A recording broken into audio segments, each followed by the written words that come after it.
All right, today we're going to talk about the 5 canons of rhetoric.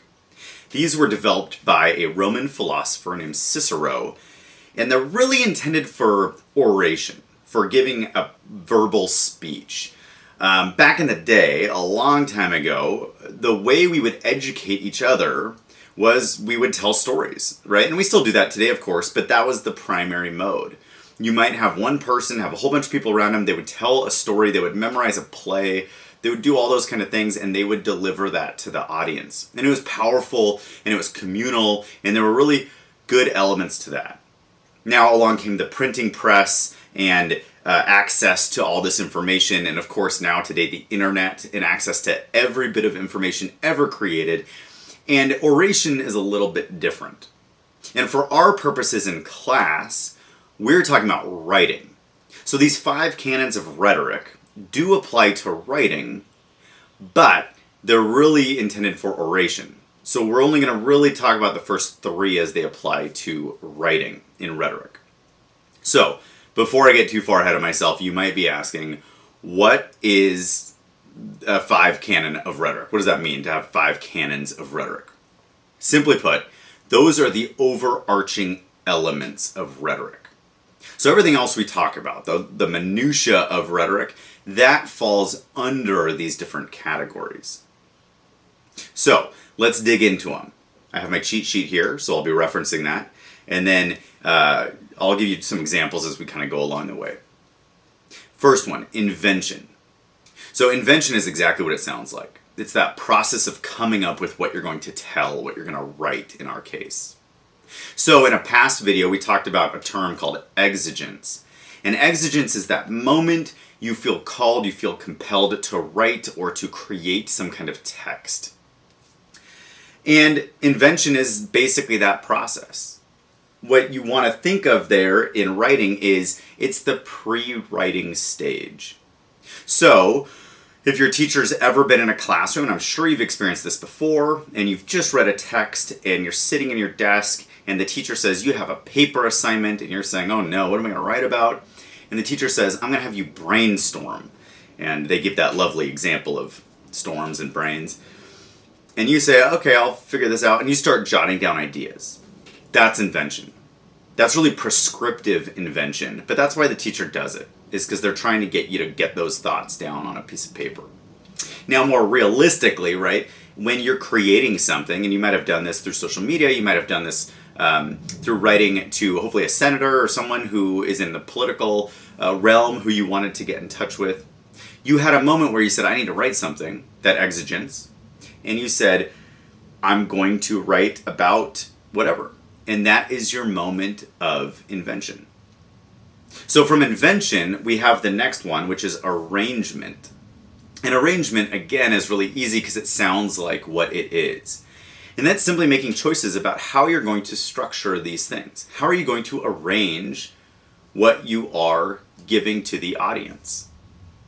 And so oftentimes when you're in a classroom, you've done that brainstorming invention process.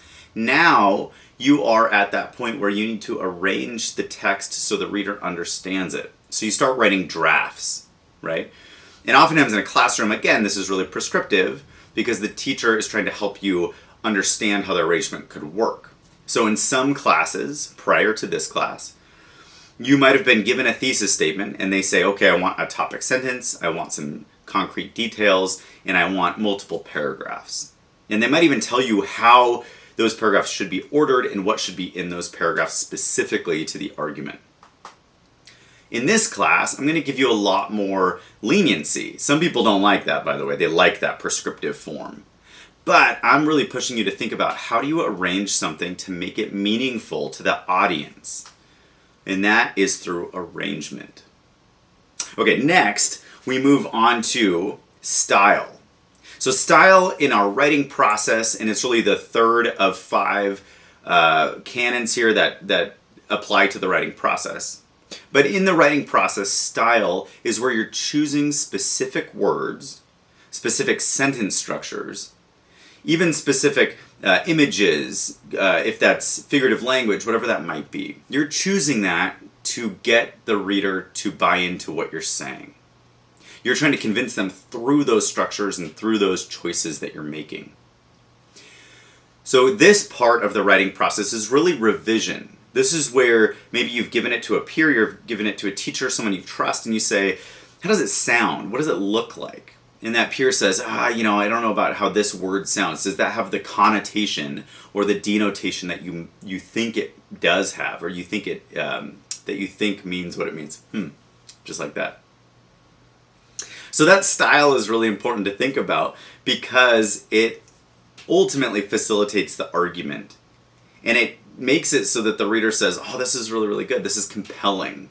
I'm brought into this. In an oration, of course, that's really important.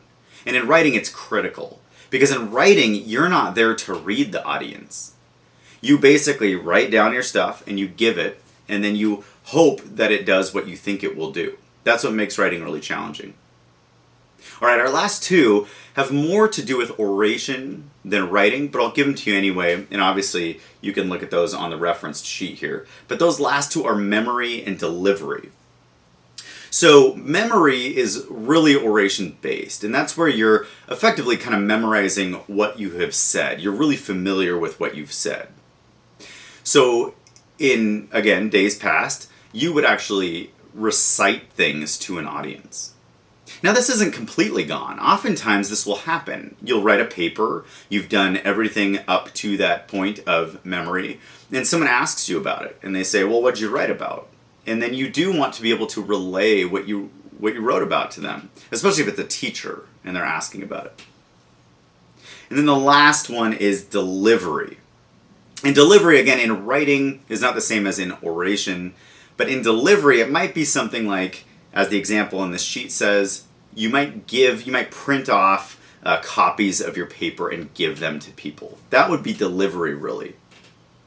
So we're not going to worry about those last two so much. And again, the 5 Canons of Rhetoric are just to give you kind of a framework of where this all comes from. That Roman philosopher Cicero, who developed these and said, I think these are those canons of rhetoric. This is the main stuff. This is the broad category.